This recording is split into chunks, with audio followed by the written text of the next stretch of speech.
దీనివల్ల రైతులు మళ్లీ వ్యవసాయ రుణాలు పొందటానికి మార్గం సుగమమైంది.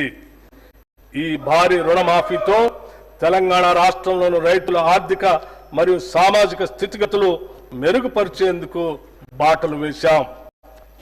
రాష్ట్రంలోని రైతులు ఎరువులు, విత్తనాలు, వ్యవసాయ పనిముట్లు కొనుగోలు చేసేందుకు పెట్టుబడి సాయంగా మా ప్రభుత్వం 2025 జనవరి 26వ తేదీన తెలంగాణ రైతు భరోసా పథకాన్ని ప్రారంభించింది.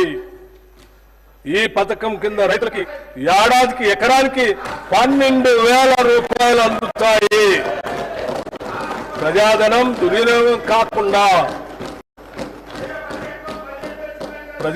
దుర్వినియోగం కాకుండా అవకతవకలకు అడ్డుకట్ట వేసి సాగుకు యోగ్యమైన భూములన్నింటికీ రైతు భరోసా అందిస్తున్నాం.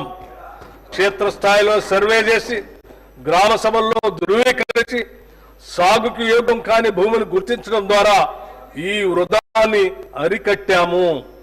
రైతు భరోసా పథకానికి 18,000 కోట్ల రూపాయలు ఈ బడ్జెట్ లో ప్రతిపాదిస్తున్నాము.